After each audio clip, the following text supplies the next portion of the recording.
నేను ఒకటే ఆలోచిస్తున్నా, ఏ ఇంటిలో కష్టం వచ్చినా వాళ్ళ ఇంట్లో నేను ఒక ప్రాణ స్నేహితుడిగా ఉండి వాళ్ళని కాపాడుకుంటానని చెప్పి కూడా నేను మీకు తెలియజేస్తున్నా. నేను కూడా సమాజంలో అన్ని నా దగ్గర డేటా అంతా ఉంది, మీకు ఏం అనుమానం అవసరం లేదు. ఇప్పుడు మనకు ఆధార్ వచ్చింది, ఎవరెవరని ఆటోమేటిక్గా ఐడెంటిఫై చేస్తుంది. పెన్షన్ ఇవ్వాలంటే ఇంటి దగ్గరికి వచ్చి ఫింగర్ ప్రింట్ పెడితేనే డబ్బులు వచ్చే పరిస్థితి వచ్చింది. మీరు ఫింగర్ ప్రింట్ పెట్టంగానే మాకు కంట్రోల్ రూమ్కి ఎవరికి ఆ పెన్షన్ ఇచ్చారు, ఎక్కడ పెన్షన్ ఇచ్చారు కూడా తెలిసిపోతుంది.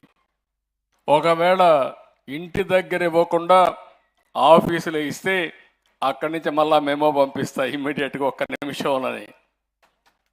అలాంటి టెక్నాలజీ వచ్చేసింది ఇప్పుడు. రేపటి నుంచి ఇప్పుడు అవన్నీ అనుసంధానం చేస్తాం. ఆ ఫోన్లోనే GPS ఉంటుంది, మీ ఇల్లు కూడా జియో ట్యాగింగ్ చేశాం.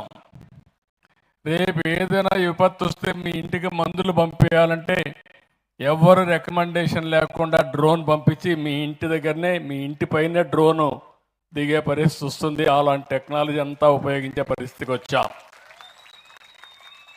ఇవన్నీ ఎందుకు చేస్తున్నామంటే మీకు న్యాయం చేయాలి, పేదవాళ్ళ జీవితాల్లో వెలుగు చూడాలని ఏకైక లక్ష్యంతో నేను ఆలోచిస్తున్నాను. అందుకే ఇక్కడికి వచ్చినప్పుడు మొట్టమొదటిసారిగా నేను పోయింది తలారి సారమ్మ.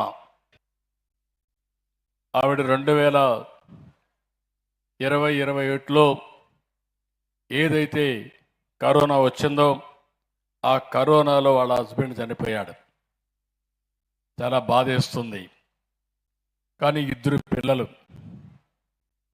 ఒకరు రాము అని 18 సంవత్సరాలు, 10వ తరగతి పాస్ అయ్యాడు. పాస్ అయిన తర్వాత తల్లిని చూసి నేను అండగా ఉండాలి, లేకపోతే ఒకటే పని చేయలేదనే ఉద్దేశంతో ఆయన నిలిచిపోయి కూతురు కృష్ణవేణి 16 సంవత్సరాలు ఇంటర్మీడియట్ చదువుతా ఉంది. ఇద్దరూ కలిసి ఆ అబ్బాయిని చదివించే పరిస్థితికి వచ్చారు.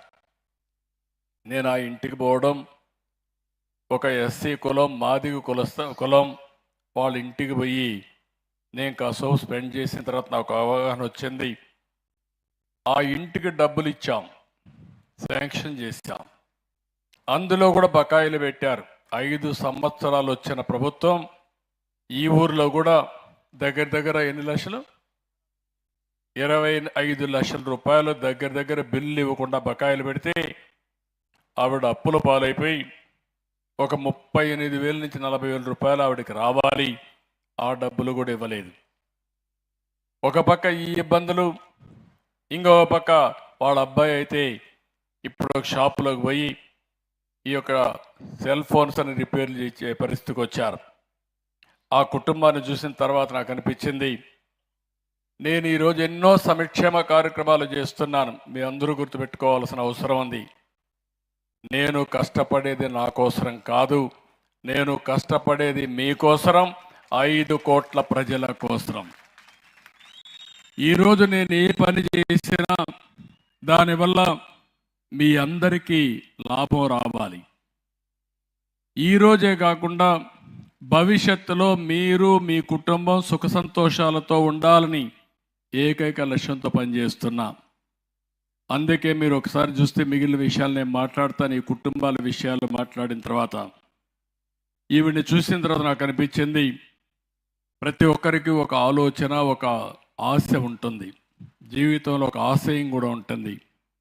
రెండో అమ్మాయిని అడిగాను, కృష్ణవేణిని, ఏమవుతావు అని అడిగాను.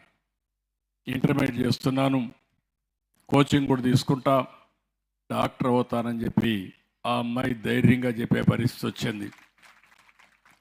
అంటే ఒక డాక్టర్ కావాలని ఒక పేద కుటుంబం కోరుకుంటుంది. ఒకవేళ ఏదైనా జరిగితే ఆ కుటుంబానికి విధి వక్రీకరించడం తప్ప ఇంకోటి కాదు. నేను అందుకే ఆలోచించాను, వారికి ఇవ్వాల్సిన 38,000 రూపాయలు, 40,000 రూపాయలు రావాలి, ఇమ్మీడియట్గా శాంక్షన్ చేయమన్నాను. ఈ గ్రామంలో అందరికీ ఒక 25 లక్షల రూపాయలు బకాయిలు ఉన్నాయి. ఈ రోజే శాంక్షన్ చేస్తున్న అందరి పాత బకాయిలన్నీ ఇండ్లకు పూర్తి చేసే బాధ్యత ఈ ప్రభుత్వం తీసుకుంటాం.